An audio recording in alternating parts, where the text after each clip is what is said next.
They do have a timeout. Decide not to use it. Curry, way downtown. Bang! James on the drive. Anthony for three. Puts it in. Durant. You can't keep jumping that highway. Says who? Bryant for the win. With the first pick in the 2022 NBA Draft, the Orlando Magic select Paolo Banchero from Duke University. Les costards étaient de sortie pour l'autre grand événement du mois de juin, la draft NBA. Paolo Banchero est le numéro 1 et 4 de nos Frenchies n'ont pas été oubliés. Présent également à la draft et grand fan de NBA, la star du football français Kylian Mbappé en a profité pour parler affaires. Et toute cette hype, LeBron James, lui, n'en a que faire. Déjà très affûté, celui que l'on appelle The Chosen One ou encore le King, semble prêt pour une 20e saison NBA, en attendant peut-être un petit peu de renfort. Et côté Jimmy Butler, il peaufine son amitié avec le footballeur français Paul Pogba. Et le Serbe Nikola Jokic murmure toujours autant à l'oreille des chevaux.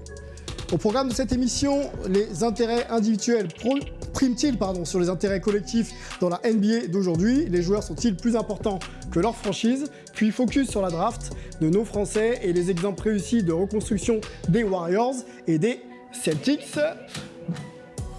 Bonjour à tous et bienvenue dans Hype. On présente tout de suite un très gros line-up avec Raphaël Desros. Salut Raph. Salut. Côté San Francisco, Melvin est avec nous. Salut Melvin. Et on a Antoine du côté de New York. Salut les gars. Salut. Encore un invité très hype va nous accompagner pendant 1 heure, un ancien de la NFL Europe, des meilleurs défenseurs de l'année en 2000, reconverti journaliste depuis quelques années, vous l'avez entendu à Canal+, du côté de beIN Sport et maintenant sur RMC Sport, et il revient tout juste des États-Unis, c'est Samir Hamoudi. Salut Samir. Salut Sylvain, ça va? Comment vas-tu? Très bien. On est dans Hype ici, on a une question un petit peu traditionnelle que j'ai envie de te poser tout de suite. Basket, on va parler basket. Quelle est ton équipe Hype et ton joueur Hype, si on doit parler du basket d'aujourd'hui? D'aujourd'hui? Oui. Alors mon équipe hype de cœur, c'est les Knicks. Ça a toujours été les Knicks, donc compliqué. Même si, et j'ai pas pris le wagon en cours parce que depuis le début des années 90, l'autre équipe de cœur, c'est j'aime New York et San Francisco. Okay. Donc ça a toujours été les Warriors, le Run TMC, etc. Un joueur et si j'ai un joueur, franchement, j'ai pas vraiment de joueur hype aujourd'hui. Alors si, peut-être un. Steph, Ja Morant. Non, j'adore Steph. Franchement, je kiffe Ja Morant, ouais. Mais il y en a un que j'aime beaucoup et qui va peut-être pas vous parler parce que c'est vrai qu'il est moins hype en ce moment, mais c'est Victor Oladipo. J'ai toujours kiffé ce joueur. Le joueur de Miami, longtemps blessé, qui a fait une bonne campagne de playoff après une longue absence. Très bon choix. On va pas parler de Victor et de Miami aujourd'hui, on a un très gros programme. On va lancer les news tout de suite dans le hype ou pas hype.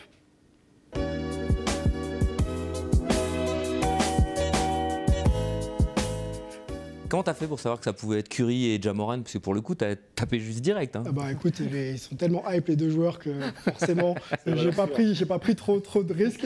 On va pas parler de Curry ni de Ja Morant. On va revenir un petit peu sur l'actualité hype ou pas du basket féminin, la WNBA. Vous êtes un petit peu au courant de ce qui s'est passé au niveau de la justice américaine et la loi qui annule, on va dire ça comme ça, la possibilité d'être avortée aux États-Unis pour les femmes. On sait que les ligues nord-américaines sont très friandes de questions sociales et sociétales. On se souvient de Black Lives Matter. Et la Ligue également s'est positionnée sur cette question. On a demandé au docteur Lindsay Sarah Krasnov, qui est docteur en sport et en diplomatie aux États-Unis, de nous expliquer un petit peu la prise de position de la NBA et de la WNBA sur le sujet. Vendredi, les deux ligues ont publié une déclaration conjointe en faveur d'un droit des femmes de prendre des décisions médicales pour son corps et que ce droit va être protégé. Cette déclaration n'est pas une surprise car ce sont des deux ligues les plus progressives dans le sportscape américain et ils font beaucoup pour le soutien des droits civils. Ils sont très impliqués dans le soutien du mouvement Black Lives Matter après la mort de George Floyd. Et cette lutte pour les droits des femmes, c'est une part de cette même idéal. Les droits des femmes, y compris les droits reproductifs, et ce sont des droits d'hommes aussi. C'est un concept articulé par Hillary Rodham Clinton en septembre 1995. Donc, cette déclaration au part de NBA et le double NBA est un soutien de leur idéal aux droits des hommes. Petit tour de table ensemble, je disais avant de voir le sujet, la NBA, la WNBA sont des ligues et même la NFL et les autres ligues de sport américains n'hésitent pas à prendre position et prendre même parti clairement sur les questions sociales. On va se poser la question de l'influence des ligues nord-américaines justement sur la justice, sur les axes sociétaux aux États-Unis. Petit tour de table, est-ce que quand on prend comme ça position, on a une chance quand même d'être entendu et de voir les choses un petit peu évoluer quand on est la WNBA, la NBA? On fait un petit tour de table, oui, non, et ensuite on développe. Raphaël? Moi j'avais mis un oui mais. Un oui mais. Melvin? Moi j'avais mis non parce qu'ils n'ont pas d'influence sur les décisions, mais ils ont une influence par contre sur la sensibilisation du sujet. On va aller sur Antoine, pardon. Oui, et je vais citer le conservateur en chef du Musée national sur la culture afro-américaine aux États-Unis. Samir? Comme Melvin, non mais. Non mais? Voilà. Allez, je te laisse développer le non mais. Non, parce que évidemment que le Sénat n'aura pas d'influence sous prétexte qu'un LeBron James ou qu'un commissionnaire de la NHL ou de la NFL ou de la MLB prendra position. Par contre, effectivement, je pense qu'il y a un vrai rôle sur la sensibilisation des esprits, des consciences, et que dans le futur, ça peut permettre au grand public de changer sa vision et de se dire « Ah, moi-même, mon rôle peut avoir un impact, je peux changer dans les urnes, je peux aussi dire que les choses sont différentes avec mon action, et là-dedans, dans cette sensibilisation, ça peut avoir un impact. Mais clairement aujourd'hui, non. C'est pas parce que la NBA va se positionner que la loi au Sénat elle va changer. Non, ça y est, les États aujourd'hui, ils ont la possibilité de dire oui ou non à l'avortement. Donc le coup de gueule de Steve Kerr, quand on se souvient du coup de gueule par rapport à cette tuerie dans une école et la réaction de Steve Kerr d'ailleurs en pleine finale de conférence Ouest, on pense que ce type de mots et d'actions n'ont pas assez d'influence pour faire en sorte que... Non, Sylvain, je pense que ça a énormément d'influence pour éveiller les consciences dans le futur, mais ça n'a pas d'impact sur les lois. Il faut juste en être conscient. Okay. C'est juste civiquement, ça ne fait rien. Le coup de gueule de Steve Kerr ou d'un LeBron James, il n'aura pas d'impact sur la loi à venir. Par contre, dans le futur, moi je reprends les exemples quand tu m'as demandé de le préparer, les Tommy Smith, les John Carlos en 68, les mouvements de protestation au début des années 80, Colin Kaepernick récemment. Colin Kaepernick par exemple, il n'a eu aucun impact sur la justice, sur les lois, mais par contre on sent aujourd'hui qu'il y a un changement avec le mouvement Black Lives Matter et que ça y est, c'est fondateur éventuellement pour les générations d'après. Exactement. On va donner la main à Melvin qui pourra sûrement compléter tes propos. Vous aviez à peu près la même position. Oui, non, c'est ça. J'ai exactement la même position que Samir. J'ajouterais juste que c'est vrai qu'avoir des athlètes qui parlent sur des sujets et qui les gardent, j'ai envie de dire, dans la sphère publique et dans les médias, ça permet de générer des discussions et de garder ce sujet vraiment au cœur de ce qui se passe aux États-Unis, parce qu'on sait que le cycle des médias est extrêmement rapide. Donc si on a un LeBron James, si on a un Steph Curry, si on a la NBA qui sort avec une annonce comme ça, ça permet de garder le sujet vraiment au cœur de ce qui se passe aux États-Unis. Mais je suis totalement d'accord avec Samir que sur les décisions mêmes, il n'y a absolument aucun impact, mais par contre, cette sensibilisation, elle reste extrêmement importante.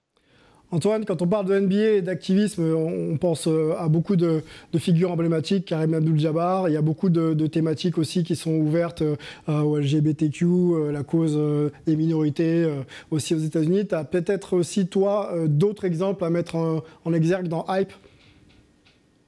Alors d'abord, je vais juste revenir sur la question de la temporalité. Tu n'as aucun mouvement social ou politique qui peut d'un coup produire une révolution. Même la Révolution française, ce n'est pas le 14 juillet, la prise de la Bastille, que d'un coup on a une démocratie. Il y aura toujours une évolution historique à prendre en compte. Et là-dessus, justement, je vais citer le conservateur du musée d'histoire nationale sur la culture afro-américaine à Washington, D.C., qui dit sur le rôle des athlètes: ce sont les militants sur le terrain qui font le travail pour mettre à jour des problématiques, et historiquement, les athlètes viennent jouer un rôle ensuite. Ils rendent le sujet national en le portant en tant que tel, quand les opposants cherchent à découper chaque revendication et en faire une problématique pour seulement un certain groupe dans un certain lieu. Donc en fait, le rôle qu'on pourrait penser des athlètes qui est un petit peu distant comme ça, où ils sont un peu dans un autre monde, etc. Au contraire, là où chaque revendication, encore une fois, va être assez locale, assez spécifique, eux, ils vont en faire un terme plus général et des fois, ça aide. Raphaël, ton avis sur la question? Je pense qu'on est tous un peu d'accord. C'est vrai que moi, je n'avais pas dit non mais oui mais, c'est un peu la même logique. C'est qu'on n'influence pas directement les décisions. Maintenant, on influence l'opinion publique qui, elle, indirectement, va influencer un petit peu les votes, les avis de chacun. Donc c'est vrai que c'est un travail un peu à moyen long terme. Donc directement sur une manifestation, etc., on n'impacte pas les choses. Si on prend l'exemple de George Floyd, c'est vrai que directement, on n'a pas arrêté les armes, on n'a pas changé le comportement des policiers à travers cette action-là directement, mais ça influence. Par contre, c'est vrai qu'à la fin, quand on entend des propos comme « shut up and dribble » du président, c'est clair qu'il n'y a pas non plus une pression énorme pour dire hey, « je change la loi maintenant », etc. Mais en impactant l'opinion publique, sur du moyen long terme, on impacte forcément les décisions. La WNBA, on peut lire la déclaration, il y a un tweet qui a été produit donc par la Ligue. La WNBA croit fermement que les gens ont le droit de prendre leurs propres décisions personnelles concernant leur santé. Nous sommes solidaires avec ceux qui craignent les répercussions de la décision de la Cour suprême aujourd'hui et restons attachés à notre concentration de la saison WNBA 2022 sur l'engagement civique. Voilà, donc ça c'est les propos de la Ligue. Vaste sujet, grand sujet, je pense qu'on devrait peut-être y revenir dans les semaines à venir. On va parler business indirectement, carrière, dans le débat de la semaine. Go.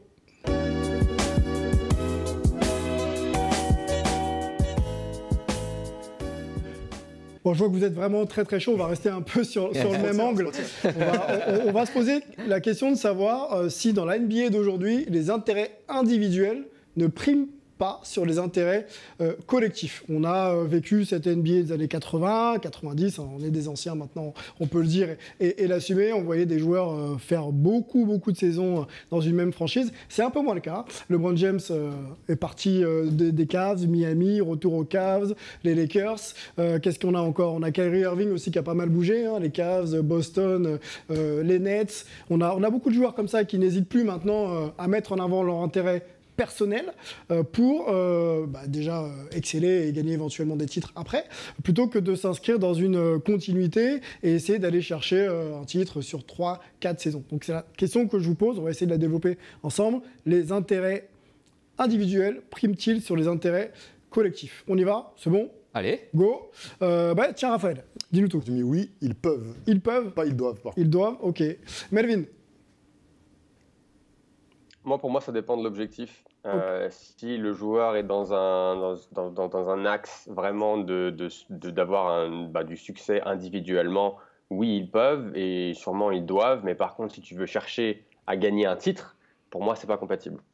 Antoine? Je crois que ça va être chaud. Moi, ça dépend de la compétence dans chaque camp du rapport de force, direction, joueur. Samir? Je rejoins encore Melvin, hein, franchement. Vous êtes ensemble tous les deux depuis le début. Hein. Vous connaissez, non? Non, justement, on fait pas mal.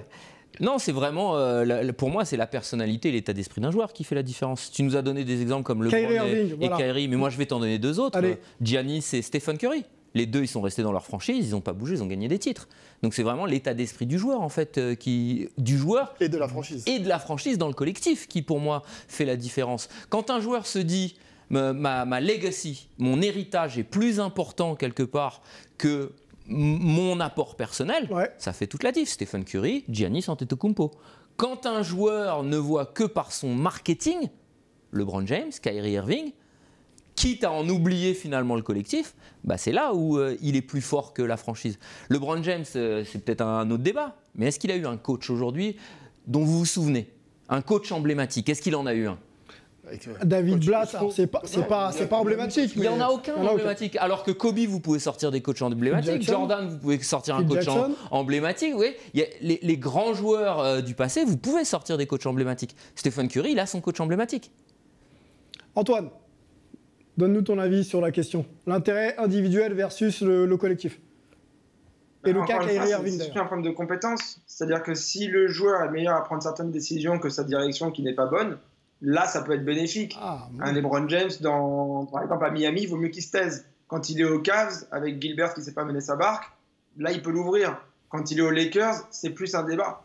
En fait, ça dépend, parce qu'il y a toujours un rapport de force et des compétences, etc. à exercer, mais ça dépend de qui assure et qui assure pas. Donc, pour moi, ça dépend de qui il a en face, surtout. Alors, on va essayer de structurer un peu. Je vous propose d'écouter Kevin Durant qui revient sur son choix de quitter OKC. C'était en 2016, hein, je crois, Melvin, pour rejoindre donc, les Warriors. Il explique un petit peu les raisons de son choix et on parlera aussi du cas Kyrie Irving. Donc, on fait Kevin Durant et Kyrie Irving ensuite. The Warriors were so intriguing because with OKC, I play with a lot of athletes. I didn't play with a lot of skill guys, not like shooters, ball handlers. So after a while, my game started to grow. I was like, I need a change. This is before the season even started. I was tired of playing in that system. I was tired of like having to be the only guy that can make threes, make jump shots, and consistently make them. So my mind was already thinking about how can I develop my game more so than like the Warriors versus Thunder, that rivalry. Like even if that was a rivalry, I didn't give a fuck. I just wanted to keep developing my game. Me going there and playing for them, it didn't matter if we'd have won or lost the series. I wanted to play there and live in the Bay. Melvin, on se remet dans le contexte de Kevin Durant. On est en 2016, c'est un Kevin Durant à son prime et qui décide de quitter la franchise qu'il a draftée, anciennement Seattle Supersonics, est devenu OKC, pour rejoindre les Warriors. Dans quel cas de figure on est là? Est-ce qu'on ne prend pas son intérêt individuel pour se dire « allez, je vais chercher une bague » ou finalement, il n'y avait pas mieux à faire avec les OKC? Je pense que c'est un peu comme le disait Samir et comme le disait Antoine, c'est-à-dire qu'il y a besoin d'avoir une sorte de synergie entre le joueur star et la direction d'une franchise. Je ne sais pas à quel point Kevin Durant communiquait avec Sam Presti, qui est le general manager d'Oklahoma City, mais je ne pense pas que ce soit arrivé comme une surprise que Kevin Durant ait envie de jouer dans un système un peu différent. Donc après la question c'est, est-ce que la franchise décide de tout faire pour mettre son joueur star dans l'environnement dans lequel il veut évoluer, ou est-ce que tu te dis, écoute, ça fait 6 ans ou 7 ans qu'il est là, on va plutôt parier sur sa fidélité, sur le fait qu'il soit attaché à la franchise. Ils ont pris le pari, ils l'ont perdu. Donc pour moi, je ne vois pas ça comme les intérêts individuels qui ont un peu, j'ai envie de dire, cassé la franchise. Pour moi, c'est plus probablement un problème de communication entre la franchise et son joueur star. Moi, je trouve sur ce sujet de Kevin Durant, c'est un peu ambigu parce que l'idéal, quand on entend son discours, ça aurait été de remodeler l'équipe autour de ces principes-là. Le problème, c'est qu'il y avait Russell Westbrook et que c'est son pote. Donc, le meilleur moyen de construire un collectif, c'est quoi? Soit de changer de coach, soit de changer Russell Westbrook. Et je pense qu'il n'était pas dans une... on le voit même avec Kyrie, c'est pas quelqu'un qui veut se mettre les gens à dos. Donc, il a préféré partir. Après, ce qu'on lui reproche, c'est encore une fois la solution de facilité. S'il était parti construire ailleurs, aux Clippers, à Brooklyn déjà à l'époque, je pense que tout le monde aurait été dans son sens. Là, c'est le mec qui voit le menu à 100 € qui marche bien. Hop, tiens, je vais rajouter, moi je suis le dessert. Non, va construire ton menu, ouvre ton restaurant. Enfin, fais quelque chose toi-même. Moi, un bon exemple, je trouve, par rapport à tous ces débats-là, c'est Philadelphie. Quand on voit The Process, qu'ils ont mis par exemple un Joel Embiid dans les meilleures conditions, ils le prennent cassé, le mec, ils le reconstruisent, ils le ménagent, ils l'entourent au fur et à mesure de belles pièces. Un Ben Simmons aussi, je pense, c'est un bon exemple, qu'on met dans une bonne disposition et qu'on voit après ce que Ben Simmons a pu faire à la franchise. Et là, quand on se met dans les bottes de Philadelphie, on peut se dire il y a un problème. Là, il y a un problème de loyauté. Parce qu'on est dans un contexte où on met tout en œuvre pour que les franchise players réussissent. Et Joel Embiid, lui, est fidèle. Mais un Ben Simmons a totalement lâché la franchise. Et dans ce contexte-là, à quel moment le joueur se situe peut-être au-dessus de sa franchise? Je ne sais pas si tu vois ce que je veux dire. Est-ce qu'il est important de temps en temps que la franchise, un peu à l'image du PSG avec quelques joueurs qui ont posé problème, est-ce que à un moment donné, la franchise ne doit pas réaffirmer qui elle est pour justement garder le contrôle sur son projet? Là, avec Kyrie, qui a fait un peu de chantage, qui voulait son long contrat garanti, mais qui n'a pas apporté lui de son côté les garanties nécessaires pour l'avoir. Il te reste un an de contrat.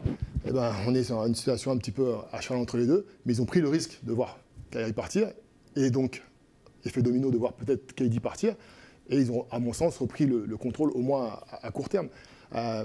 Pour un Ben Simmons,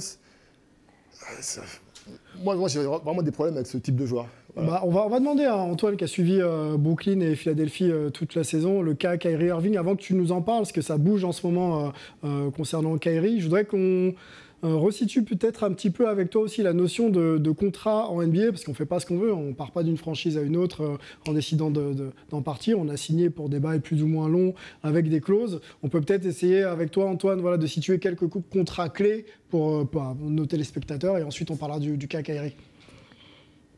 Alors juste pour poser un petit peu le cadre, donc il y a ce qu'on appelle un CBA, un Collective Bargaining Agreement. Donc en gros, les joueurs et les propriétaires des franchises se mettent d'accord pour un cadre juridique et donc économique aussi derrière.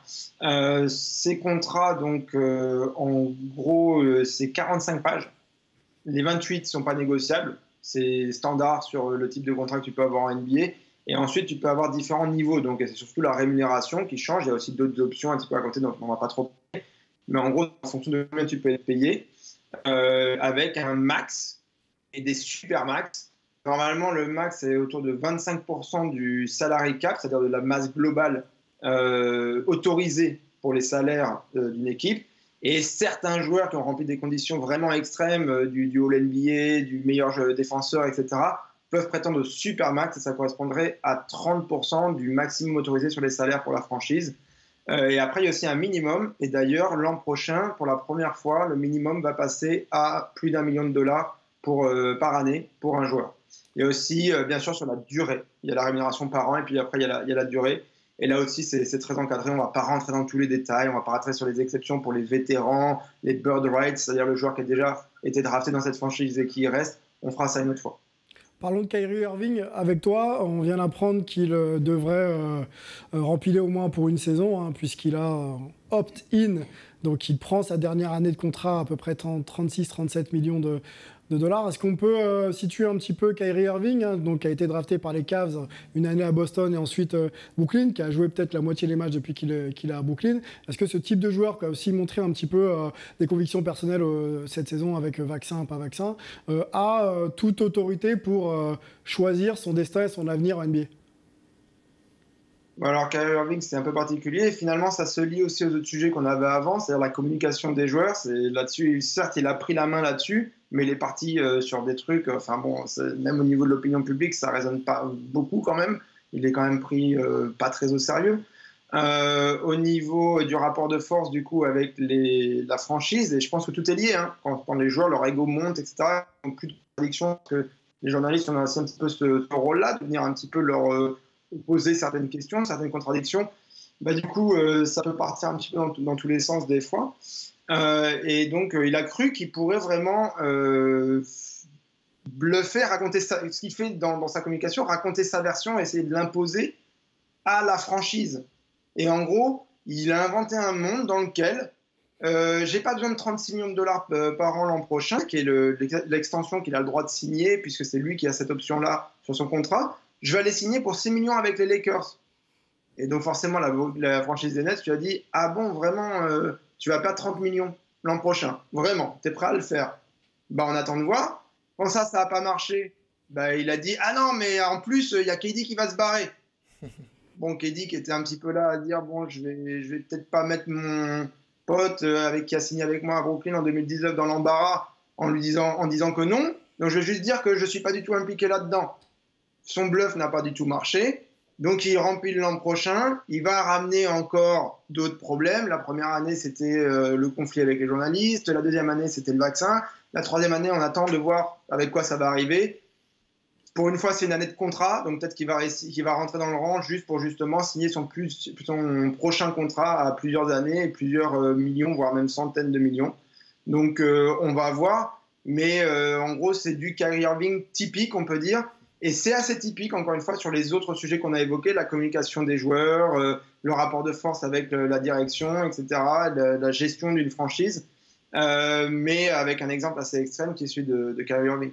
Alors, on va écouter Samir sur le cas Kyrie Irving. Bon, tu es fan des Knicks, donc il ne joue pas aux Knicks, Kyrie, mais pour le coup, je pense que tu peux quand même t'exprimer sans trop le défoncer. J'ai du mal à m'exprimer sur Kyrie parce que l'une des choses qui ressortent le plus parmi les spécialistes américains, ses anciens coéquipiers, c'est que c'est l'un des joueurs les plus brillants qu'ils aient connus. C'est un mec qui est vraiment intelligent apparemment. Il est vraiment brillant. Et pourtant, il est capable de nous sortir des âneries incroyables. La terre est plate, non ? J'arrive pas à comprendre comment ce mec, il arrive à se mettre dans ces situations alors que tout le monde dit que c'est un mec intelligent et brillant. À côté de ça, il essaye de changer le modèle en disant j'ai pas besoin de la NBA, parce que ça il l'a déjà dit il y a 2-3 ans, je peux arrêter quand je veux, ça y est, mon pactole il est déjà à gauche. Et pourtant il dit aussi que c'est un fan du jeu et qu'il veut jouer. Et que Donc moi j'ai du mal à le cerner ce joueur. C'est un joueur qui est au-dessus pour moi du sport, de la franchise et qui veut s'imposer au-dessus du sport et de la franchise. Et pour moi ça ne peut pas marcher. Je reviens sur ce que disait Antoine tout à l'heure justement sur un joueur au-dessus d'une franchise. Pour moi ça c'est pas tant ça qui est important. Pour moi un joueur il se met en péril le jour où il est au-dessus du collectif. Donc des mecs qui sont dans le vestiaire. Dès qu'il met en péril cette osmose qu'il y a dans le vestiaire, et quand on a été joueur, quel que soit le sport, on le sait. Dès qu'il y a un joueur qui se met un peu au banc, là ça peut commencer à poser des problèmes parce qu'on va commencer à se regarder de travers, il y aura des choses qui ne vont pas être bien et tout. Par contre, un joueur qui est au-dessus de la franchise, c'est toujours arrivé. Michael Jordan, il était au-dessus des boules, je suis désolé. Mais par contre, il ne s'est jamais mis au-dessus de son collectif pour gagner. Il a toujours fait les sacrifices nécessaires pour gagner. Kyrie, j'ai un peu de mal avec ça. On va conclure cette question sur le cas Kyrie. Est-ce que ce n'est pas l'exemple type du joueur qui essaye justement d'aller peut-être au-delà de ce qu'on lui demande, c'est-à-dire de jouer et d'être le leader de son équipe, ce qu'il n'est pas puisqu'il participe, comme j'ai dit, à la moitié des matchs, en tout cas pour le moment. et clairement, voilà, son équipe ne va pas loin en finale de conf, voire en finale NBA. Non, mais c'est ce qu'on a dit. C'est vrai qu'il faut dissocier deux choses. L'engagement envers ton équipe et tes coéquipiers. Et c'est vrai que moi, ce qui me gêne, parce que c'est vrai qu'on peut quand même défendre les joueurs. La NBA, c'est un milieu très très sévère. C'est-à-dire qu'on n'hésite pas à t'échanger comme ça du jour au lendemain. Donc c'est pour ça qu'ils doivent prendre leur carrière entre leurs mains et aller là où il y a l'argent. Ça, un joueur qui revendique son pactole, il a raison, c'est normal. Il n'y a pas de problème avec un changement de franchise. Il ne faut pas être exemplaire sur le terrain. C'est ce que j'allais y venir. Mon problème, c'est quand on refuse de jouer des matchs. Quand on est payé 36 millions une saison et qu'on dit non, moi je n'ai pas joué, je prends que 16. Et c'est pour ça que j'ai un problème avec Ben Simmons et là avec Kyrie. C'est qu'à un moment donné, là, on met les coéquipiers de côté, on met la franchise de côté. On est payé pour jouer au basket quand même. Moi, j'ai déjà été. Et on est bien payé pour jouer au basket. Très bien payé. J'ai été moins bien payé que ça. Je peux vous dire que voilà, quand j'avais un engagement pour un club, le parquet, c'est le parquet. Par contre, l'intersaison, c'est l'intersaison. L'intersaison appartient aux joueurs. Et par contre, le moment de rendre justement ce qu'on nous a donné, c'est sur le parquet, c'est pendant la saison.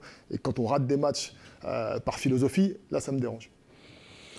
Grosse question encore. Je pense qu'on aura quelques émissions pour essayer d'élucider un petit peu cette prise de position de Kyrie. Pour l'instant, il est du côté des Nets. On surveillera bien sûr son évolution dès la semaine prochaine ensemble. On a une avant-dernière chronique qu'il faut qu'on ouvre. On va parler des jeunes qui arrivent en NBA dans le focus de la semaine.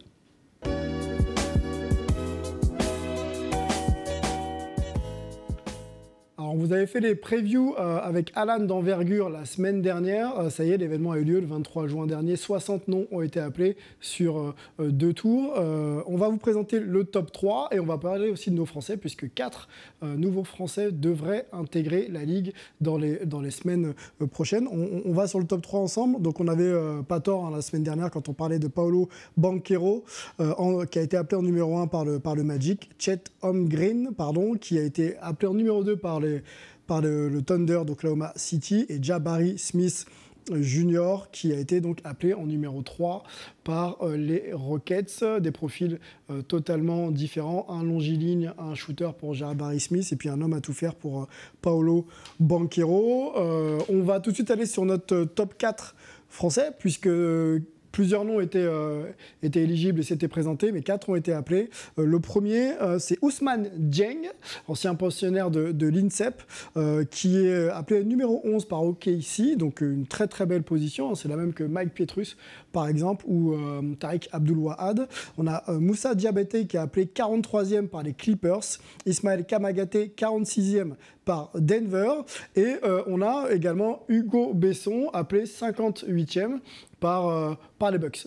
Ça en fait 4. Le seul appelé au premier tour, hein, pour synthétiser, c'est Ousmane Dieng. On va se plonger avec Antoine déjà dans l'expérience de la draft, hein, parce que tu y étais pour d'autres médias. Raconte-nous un peu comment ça se passe, la pression, la nervosité que ces jeunes joueurs peuvent avoir quand on est dans une journée qui peut quasiment changer ta vie. Ouais, effectivement. Alors, pour moi, l'idée, c'était de passer une journée avec les Français, sachant qu'on ne peut pas être à plusieurs endroits au même moment, donc il fallait un petit peu choisir les moments. La matinée, j'ai retrouvé Ismaël Kamagaté qui était allé faire une coupe fraîche chez un barbeur au bord de la 5e avenue et de la 57e rue dans New York, voir un petit peu justement ses émotions, donc de l'hôtel au barbeur et retour. Dans la chambre, là, quand il fallait un petit peu donc faire le dernier essai, même si c'était plus vraiment des essais, il fallait juste enfiler le costume qu'il allait porter ensuite le soir. En fait, je débarque dans la chambre et la clim est déjà quasiment à fond. Elle va être poussée encore plus à fond plus tard parce que sa chemise est trempée. Mais vraiment. Bon, il a fini par s'endormir en regardant des séries, mais c'était quand même assez compliqué. Derrière, il y a eu donc Hugo Besson qui a retrouvé dans le lobby, puisque les deux sont des joueurs de Consport, l'agence de Bouna Ndiaye et Jeremy Medjana. Et donc, ils étaient dans le même hôtel. Les deux familles se sont retrouvées. Ils sont tous montés dans une Cadillac limousine de 18 sièges, dans lequel j'ai eu le privilège de pouvoir monter aussi. On a traversé tout New York. Et les deux moments un petit peu qui ont vraiment fasciné l'équipage, c'est la traversée du pont de Manhattan avec la vue sur le pont de Brooklyn et la skyline de Manhattan.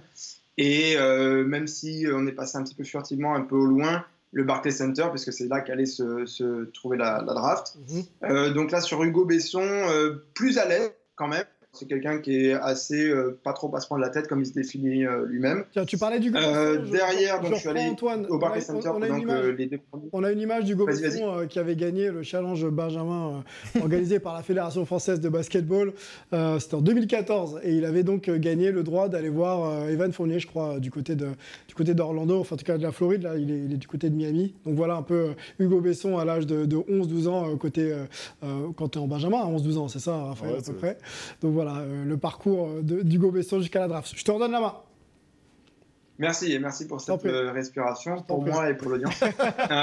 Du coup, donc pendant que tout le monde allait dans un restaurant italien, là, les deux premiers, je suis allé retrouver le clan d'Ousmane Dieng qui avait été très occupé dans la journée, donc c'était pas trop possible de le voir. Pour dire à quel point il était occupé, c'est que tout le matin, ils ont été briefés, puisque lui faisait partie justement des prospects qui sont dans la Green Room. La Green Room, c'est cet espace où il y a quelques tables pour ceux qui sont projetés très très haut dans la draft. En gros, traditionnellement, c'était plutôt les 15 premiers, puis les 18 premiers. Cette année, on était à 23 tables pour donc chaque joueur. Et donc, tous ces joueurs-là ont été briefés le matin sur un petit peu comment la cérémonie allait se dérouler, etc., puisque c'est ceux qu'on voit le plus à l'image, donc c'est très important pour la NBA. Et pour avoir bien fait leur devoir, ils ont été récompensés par un déjeuner avec Adam Silver, où évidemment, je n'étais pas convié non plus. Et donc, derrière, c'est pour ça que... Ouais, on espère. Ils ont l'entourage, je les ai retrouvés plus tard, donc dans la Green Room par contre, où là il y avait deux agents, puisqu'il y a un agent lituanien qui est celui qui vraiment en gros promeut son talent, il croit depuis plusieurs années, 3-4 ans, et l'agent américain qui est venu pour le deal, qui est un assez gros agent, une grosse agence US, il s'appelle Michael Tellem. Et donc, lui est venu vraiment pour assurer que ses chances d'être drafté le plus haut possible soient réalisées. Antoine, je te reprends la main. Ça s'est bien passé. Je te reprends la main. La stratégie, ça a été que... Je te reprends une deuxième fois la main, comme ça tu souffles, tu respires. Je voudrais, moi, interroger Samir, joueur NFL Europe. T'as été drafté ou pas? Non, pas drafté. Okay. Tu connais par contre, via la NFL, peut-être aussi le système de draft. Est-ce que tu peux nous dire à quel point c'est important pour un joueur de passer par ce processus, finalement? C'est presque essentiel parce que c'est une reconnaissance. Petite anecdote, je sais qu'il ne nous reste plus beaucoup de temps, mais quand même, moi j'ai vécu une draft un peu comme l'a fait Antoine en 2007 avec Joachim Noah. C'était la draft de Kevin Durant, justement. Et à l'époque, je faisais un intérieur sport pour une autre chaîne avec Joachim, donc on était vraiment en inside. Et c'était un peu le même principe, essayage de costumes, briefing pour la green room, etc. On avait eu des accès assez incroyables et j'avais tout vécu en inside, c'était juste complètement fou. Et se rendre compte en fait de la pression que ces gamins ils ont alors qu'ils n'ont pas encore connu le monde professionnel. C'est ça aussi qu'il faut se dire. Je prends l'exemple de Kylian Mbappé à 23 ans.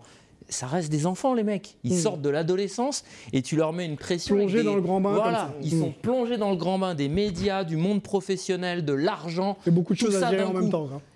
Mais par contre, c'est aussi un super processus d'apprentissage et de maturité pour eux. Parce que ça y est, on devient grand.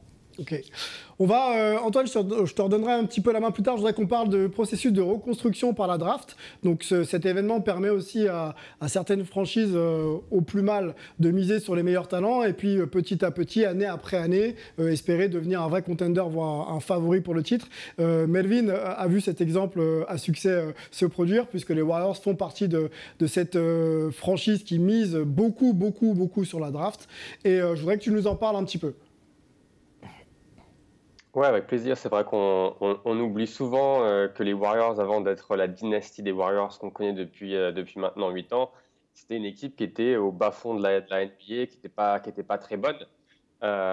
Et on oublie aussi, on sait qu'il y a Windhorst, le reporter d'ESPN, qui a dit que la victoire des Warriors cette saison, c'était une checkbook win, parce qu'ils ont la masse salariale la plus élevée de la NBA. Mais on oublie qu'il y a, comme on le voit ici, il y avait 8 joueurs de la rotation des Warriors, on va dire 7, vu que James Wiseman a été blessé toute la saison, qui ont été draftés par les Warriors. Donc ça a commencé, la base de cette dynastie, ça a commencé avec les 3 qu'on voit en haut de cette liste. Donc Steph Curry, Klay Thompson, Draymond Green, qui ont été draftés 7e, 11e et Draymond 35e. Donc il y a une part de chance, mais il y a aussi le fait qu'ils ont vraiment choisi ces joueurs, évidemment sur le talent, mais aussi sur leur personnalité et sur la façon dont ils peuvent être complémentaires. Et je pense que ça permet vraiment de construire une base forte quand on donne le temps aux joueurs draftés de pouvoir se développer, de pouvoir construire une identité, de pouvoir construire une culture. Évidemment, quand on a un gars comme Stephen Curry, on peut construire cette culture de joie de jouer ensemble, cette culture, j'ai envie de dire, altruiste, qui a permis aux Warriors de jouer de la façon dont ils jouent depuis des années. Et surtout, ça leur permet d'avoir un vécu collectif. Et après, ils ont gagné avec cette base-là, avec ces 3 joueurs. On peut aussi rajouter Harrison Barnes, qui joue du côté de Sacramento maintenant, ouais. et qui avait été drafté par les Warriors la même année que Draymond Green, il me semble. Et après, une fois qu'ils ont gagné, on pourrait se dire qu'ils ont arrêté d'utiliser la draft pour avoir des joueurs talentueux, mais au final, ils ont réussi à trouver des talents. On a Kevin Looney, qui a été le pivot titulaire cette saison, qui avait été drafté 30e en 2015. On a Jordan Poole, qui a été drafté 28e. Pareil, qui a mis du temps à éclore. D'ailleurs, les 2 joueurs ont mis du temps à éclore et ont attendu leur 2e, 3e saison pour vraiment exploser. Et puis après, ils ont réussi avec 2 années blanches, donc après avec la blessure de Klay Thompson, avec le départ de Kevin Durant, avec la blessure à la main de Steph Curry, ils ont connu 2 années blanches et ils ont réussi à drafter James Wiseman, qui était 2e. Et la saison dernière, ils draftent Jonathan Kuminga 7e et Moses Moody 14e. Et ces 2 joueurs-là ont réussi à avoir du temps de jeu pendant les playoffs. Et donc, ça positionne les Warriors pour le futur, alors qu'ils ont toujours leur noyau dur qui peut les amener, comme on l'a vu cette saison, au titre, ou du moins à être prétendant au titre. Donc c'est vrai que il y a une part, comme je l'ai dit, de réussite. Réussite peut-être, mais de compétence aussi, puisque il faut l'expliquer. Il y a ce qu'on appelle un general manager présent dans quasiment toutes les franchises NBA, d'ailleurs dans toutes les franchises NBA. Et là, quand on parle des Warriors, on parle de Bob Myers. Donc, on peut vous le présenter rapidement, 47 ans, hein, donc GM des Warriors. Il a pris le poste donc en 2012 et il a donc un gros palmarès puisque c'est 4 fois champion, 2015, 16, 17 et donc 22, et 2 fois exécutif de l'année 2015 et 2017. Tu vas peut-être rentrer dans un staff dans quelques semaines, Raphaël. En quoi, justement, le GM est important dans la construction de l'équipe? C'est important d'avoir une personne dédiée. C'est vrai que généralement, on a vu quand le coach essaie de tout faire à la fois, au bout d'un moment, ça atteint ses limites. Donc d'avoir une personne dédiée qui va aussi missionner des gens pour aller scouter les différents joueurs, c'est très important. Et moi, je voulais rebondir parce qu'on prend l'exemple des Warriors, mais aussi l'exemple des Spurs.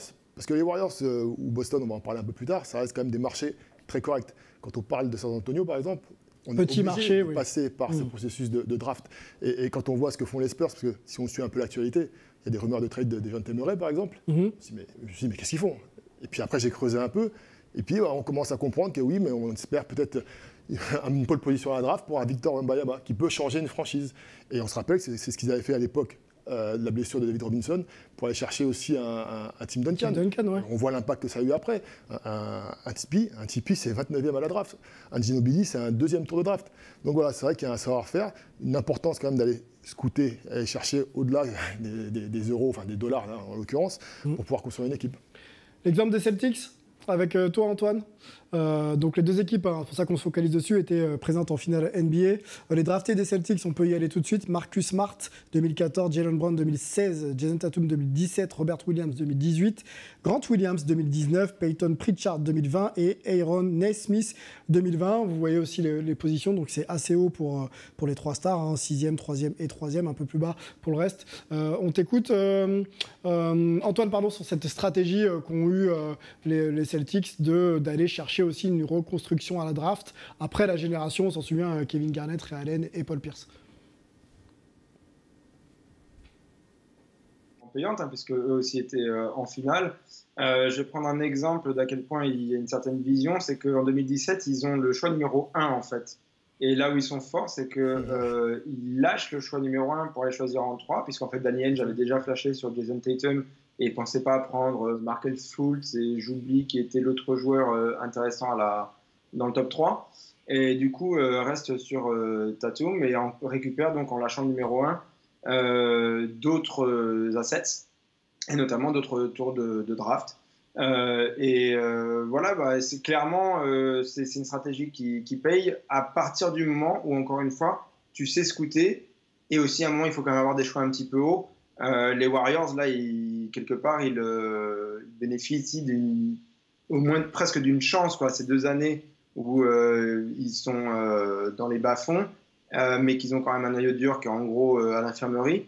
Ça leur permet de choisir très très haut et bon, la chance continue pour eux, quoi. Alors Antoine, il y a des gens qui bougent la tête ici en plateau, notamment Samir. Non, parce que je suis assez d'accord avec ce que disent Melvin et Antoine, mais pour moi, c'est quand même, il faut rappeler que la structure, elle doit être au-dessus de tout. Et je vais vous donner un exemple. Les Warriors, je vous le rappelle, c'est mon équipe.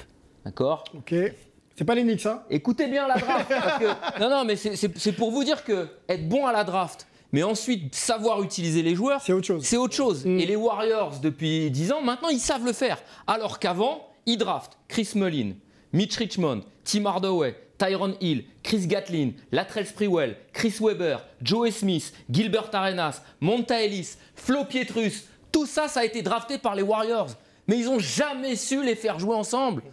Leur structure, telle qu'on la connaît aujourd'hui, c'est-à-dire vraiment la solidité, la stabilité, exactement, elle n'y était pas. Aujourd'hui, elle y est. C'est la structure la plus stable de la NBA et ils sont capables d'avoir des bons choix de draft qui font jouer ensemble. Et pour moi, aujourd'hui, la clé de la NBA, c'est ça. C'est que le modèle Big Three, ça y est. Terminé. On est déjà passé à autre chose. Et on revient au modèle qu'on a connu dans les années 90, franchise player, qu'on habille avec des lieutenants et un gros collectif autour. Pas seulement des vétérans qui viennent chercher leur bague. On revient pour moi à ce modèle. La réponse de Melvin et ensuite on avancera dans notre émission. Non, mais je suis totalement d'accord avec Samir, c'est-à-dire qu'il faut pouvoir mettre ces joueurs-là dans les meilleures conditions. Et je pense qu'on le voit souvent, malheureusement, que ce soit en NBA, dans les médias, dans la vie en général, c'est qu'on est rarement très patient. Et les Warriors ont pu être patients avec ce noyau dur, alors que souvent, on voit d'autres équipes, c'est par exemple un Jordan Poole, il aurait très bien pu être tradé quelque part. Pareil pour Kevin Looney, et ils leur ont donné le temps de se développer et de comprendre, parce que jouer dans un système avec Steph Curry, c'est pas votre attaque, j'ai envie de dire, classique en NBA, donc il faut du temps, il faut laisser le temps au temps, et les Warriors ont pu le faire. Un bon contre-exemple, les Wolves, qui ont quand même du temps. Oui. Quand c'est parti à Zach LaVine, à Wiggins, ils étaient chez eux. Et on n'est pas patient, on change à chaque fois. Et là, heureusement, il y a un peu de stabilité, on voit que ça commence à payer. Minnesota qui pouvait aussi drafter Steph Curry, qui a laissé passer. New York aussi, ils étaient dessus, je vous le rappelle. Si on parle Antoine, de draft, les Knicks ne voyaient que par Steph Curry sur cette draft et ils n'arrivent pas à trade up et finalement, ils ne l'ont pas. Bon, on va enchaîner dans notre dernière chronique. On va discuter un petit peu avec notre invité du jour, Samir Hamoudi, dans l'ITV décalé.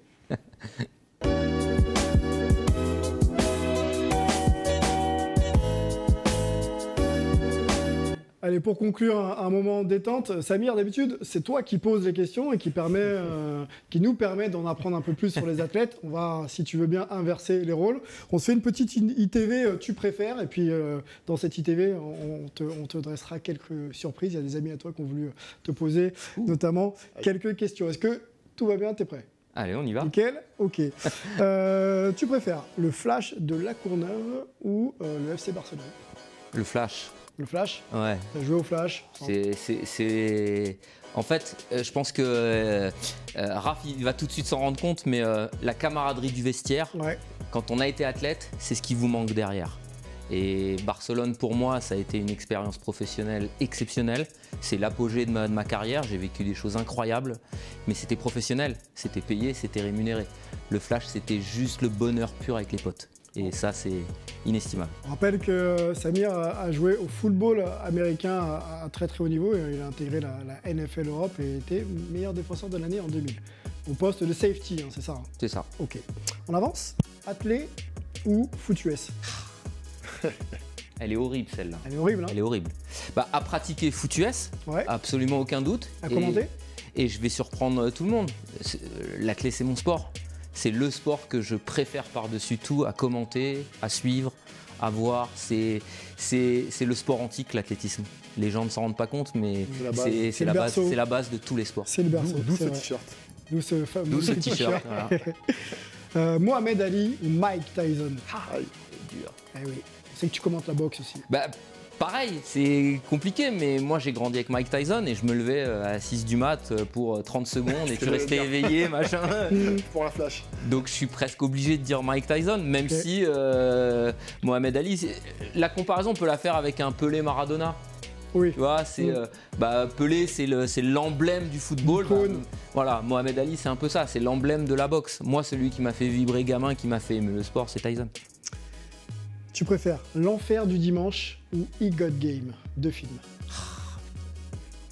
L'Enfer du dimanche, Oliver Stone ou He Got Game? Alors, L'Enfer du dimanche, franchement, c'est un très bon film.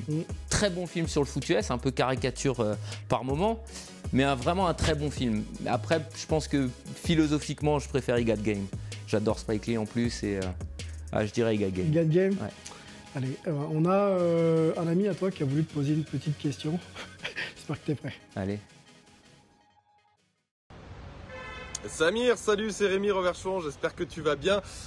Écoute, je voulais te dire un truc, tu sais très bien que s'il y a une personne sur Terre qui peut bien apprécier ta culture des sports US, c'est bien moi. Mais Samir, il est temps, après tout ce temps, que tu reviennes à la raison. Arrête de supporter les Knicks de New York. Tu sais très bien que tu mérites mieux que ça. Bon, c'est pas une question. Oui, Maï. Est-ce que tu comptes, alors je vais la transformer, est-ce que tu comptes arrêter de supporter les Knicks? Surtout pas. Surtout pas? Surtout pas. Ok. Évidemment, c'est... Donc défaite après défaite, saison sans playoff après saison sans playoff. New York, pour moi, il y en a peut-être un qui va pouvoir en parler aujourd'hui, c'est Antoine. C'est l'équipe Thug de la NBA. Il suffit d'aller une fois au Madison dans un match à enjeu pour s'en rendre compte. Moi, mes premiers playoffs, c'était en 1994. Donc grande époque, hein. On est sur l'époque Patrick Ewing, Charles Oakley, John Starks qui était l'une de mes idoles d'adolescence, Anthony Mason, enfin voilà. L'ambiance qu'il y a au Madison, mais je peux même pas vous la retranscrire en fait. Et rien que pour ça, voilà, c'est mon équipe de cœur, ça le restera à jamais. D'ailleurs, Antoine, il peut en parler parce que cette année et l'année dernière surtout, il y a eu quelques moments où on a retrouvé ça, ces petites étincelles. Antoine va pas en parler parce qu'on a malheureusement plus de temps, on le fera bien sûr très vite. Moi, je voudrais te poser encore deux, trois questions. Allez, Usain Bolt, Pékin 2008 ou Berlin 2009? Pékin 2008. Pourquoi? Parce que c'est un astéroïde qui tombe sur le monde en fait. Il a permis à l'athlétisme de retrouver ses lettres de noblesse. Je me répète, hein, mais voilà, le sport était un peu en perdition. On venait de perdre quelques stars. On sort d'une période compliquée où en 2004 on a Justin Gatlin qui est champion olympique et qui malheureusement tombe pour dopage. Le sport a mauvaise réputation à ce moment-là. On a perdu aussi Carl Lewis qui était quand même la star planétaire en 96. On n'arrive pas à retrouver un athlète moteur. Et il débarque comme ça en 2007, parce qu'on le voit arriver quand même. Il vient pas de nulle part, Bolt. Il était champion du monde junior du 200 mètres, il était encore cadet, il a cassé tous les records. Ses premiers championnats du monde, il les fait à 17 ans en 2003 à Paris. Il fait Athènes en 2004, les gens l'ont oublié ça. Oui, c'est vrai qu'il est là déjà. Il est là. Ouais. Et il arrive en 2008, il change de discipline. Cette année-là, il fait record du monde à New York 3 mois avant ou 2 mois avant. Et bam, il arrive et tout le monde le découvre à Pékin et c'est et il change la face du sport, quoi. Samir, l'athlète dans le cœur, on le sent. Il y a un coach d'athlétisme qui a tenu à te poser une question aussi. Salut Samir, je voulais savoir si tu m'en voulais toujours d'avoir commenté en radio le saut de Teddy Tamgo dans le stade olympique de Rome. Parce que moi je t'en veux plus du tout, j'ai passé l'éponge. Bon, à part ça, j'espère que tout roule pour toi et que dans un futur plus ou moins proche, on se retrouvera comme à la belle époque, autour d'une piste d'athlétisme. Allez, je t'embrasse. Renaud Longuièvre, célèbre coach français qui a eu les plus grands sous sa responsabilité. Coach de la Dji Doucouré, champion du monde. Exactement, donc les vraiment plus grands, la Dji Doucouré, champion du monde de 110 mètres en 2003. En 2005 ouais, à Helsinki.